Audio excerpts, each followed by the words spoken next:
is under attack, whether it's from DOGE or the tariffs and the trade policy that are wreaking havoc, from our farms in Virginia to the port where cargo's down 9%, to the truck drivers who normally would be moving that cargo, to the consumers and the small business owners that are impacted by tariffs and retaliatory tariffs.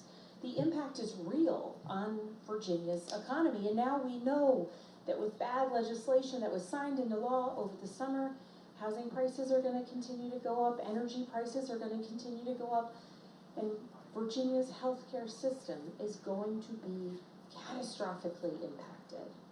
And I say this not because I want to ruin the excitement that's in the room, but I say this because the stakes of this election are serious. The immediacy of our need to have a governor who will actually stand up and say when the federal government and the President of the United States is trying to fire tens of thousands of Virginians, that is bad for our economy. When we lose our #1 state for business ranking and CNBC says it is because of DOGE, perhaps that is a reason that people should make clear the urgency of this moment. When we have had 7 months of rising unemployment rates, when UVA's Weldon Center says that we will have anticipated 0 job growth in 2026, those are the alarm bells that should be ringing, because across Virginia, we have a vibrancy to our communities that is second to none. We have a vibrancy of our communities where people have dreams and ideas and want to build businesses and create something new. But if we end up in a circumstance where we are not forging a path forward and creating a level of steadiness, those businesses might go elsewhere. Those people who dream of putting down roots in Virginia may not be able to do so. And this is personal to me because I grew up in Virginia, I love Virginia, but I also wanted to pursue a career in public service, first as a federal agent, then as a CIA officer. As a CIA officer, I spent a little bit of time in Northern Virginia, and then I was overseas, and then I was on the West Coast. And back in 2014, my husband Adam and I were based on the West Coast, and we were bidding on our next assignment. And we pulled out a globe to talk with our oldest daughter, at the time she was 5, about where should we go next. And we said, how about Kenya, or Costa Rica, or England? Where should we go? Anywhere in the world. And she said, Virginia. And we said, no. No, with Mommy's job, we're not going to Virginia. And she said, well, why wouldn't we? Everyone we love lives in Virginia. Yes, it was very sweet. And we decided to pivot from service to country, which had been my plan and my job, to service to community. We moved back home to Virginia. I got my employment declassified. I got a job in the private sector, started a Girl Scout troop, started volunteering with Moms Demand Action, and I thought that would be the path I would continue on. Until I saw bad policies back in 2016 and 2017 wreaking havoc on the community and on the health care of the people I had grown up with. And so I decided to run for Congress. Now, fast forward, after being ranked as the most bipartisan member of Congress from the Virginia delegation, after having bills signed into law by a Republican president and a Democratic president, after being responsive to the needs of all of my constituents, small business owners, big business owners, farmers, producers, families, and educators, I decided that I wanted to bring my skill set and my passion for Virginia to Richmond, to work with members of the General Assembly.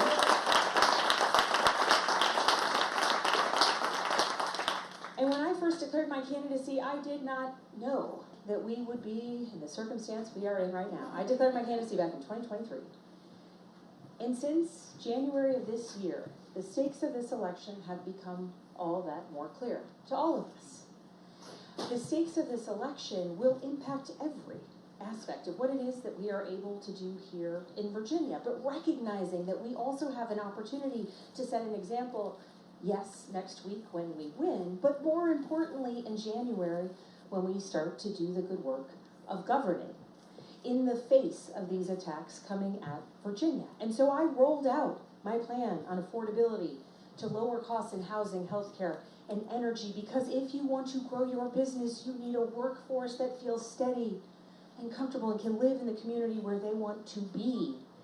And if you have a dream that you want to pursue, you can't be trying to figure out how you're going to pay for your prescription drugs and also start a business. It impacts everything in people's lives. And I rolled out my plan to strengthen Virginia's public schools because, quite frankly, the opportunities that do or do not exist in Virginia depend mightily on the strength of the education of all of our kids. That's K through 12. Yes.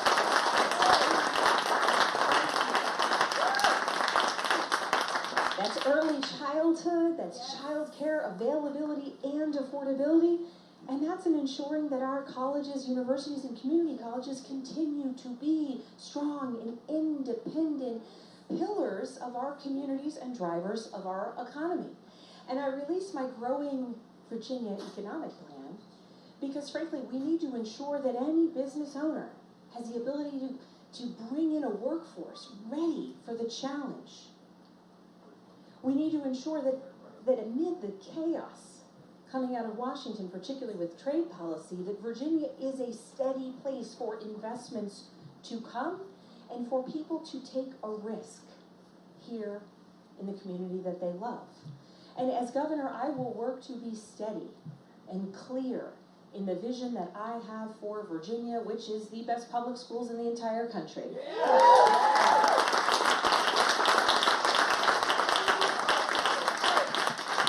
Which is a governor who is focused on lowering costs and being as effective as possible in pulling on any and every lever to increase housing supply and address the issues of affordability that impact our communities. And I am focused on being a governor who will stand up in the face of the challenges we see coming from Washington, because at this moment, I believe that Virginia has the opportunity to lead the way. And I want to ensure that if ever there is a little girl anywhere who tells her family that she wants to come home to Virginia, or she wants to make Virginia their home, I want there to be a house in a community where her family wants to live that they can afford.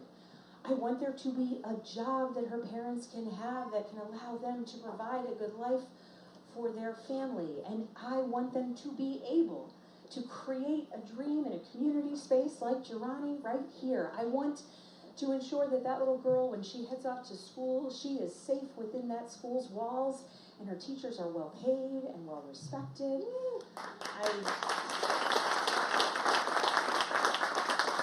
I want her to know that her rights are respected as she grows older.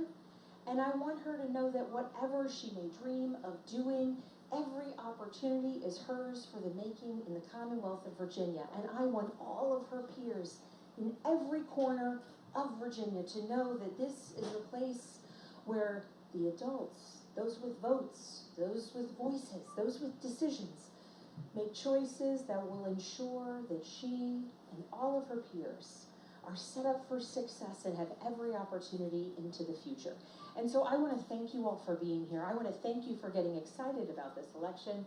I want to thank the small business owners who recognize that at the end of the day, everything is political. And having a governor in concert with the General Assembly, and Josh Thomas has now joined us, so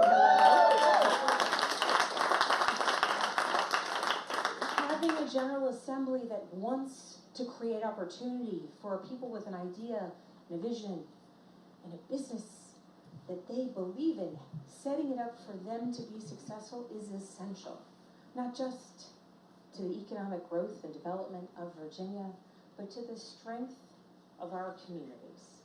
And so I am so grateful to be here in this community gathering space, a beautiful, calming, and I've been on the campaign trail. This is day 6 of our bus tour, so I'm really grateful to be in a beautiful, calming, and perhaps caffeinated venue.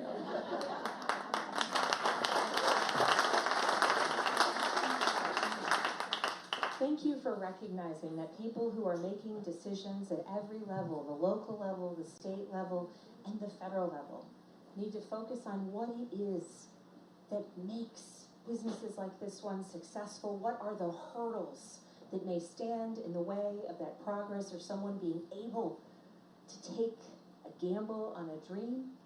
And we need to work relentlessly to ensure that those with a good idea have the ability and the supports within our community to go out and follow and pursue that dream. Because in the end, it benefits all of us. In the end, it creates spaces like this. In the end, it's a driver of our economy, and Virginia is better for it. So thank you so very much to all of you for being here.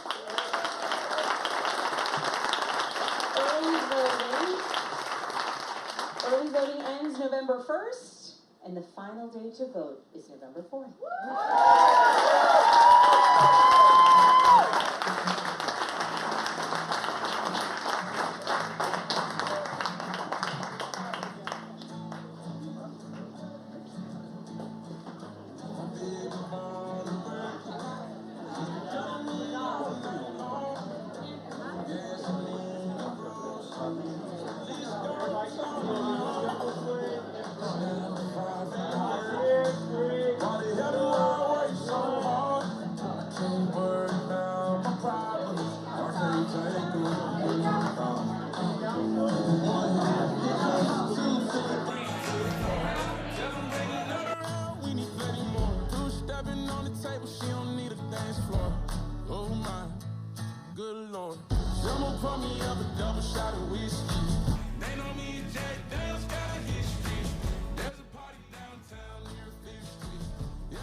When it's last call and they kick us out the door. It's getting kinda late, but the ladies want some more. Oh my, good Lord. Someone pour me up a double shot of whiskey. They know me and Jack Dale's got a history. There's a party downtown near 5th Street. Everybody at the bar get tipsy. Someone pour me up a double shot of whiskey. They know me and Jack Dale's got a history. At the bottom of a barrel, don't miss me. Everybody at the bar get tipsy. Everybody at the bar get tipsy. Everybody at the bar get tipsy.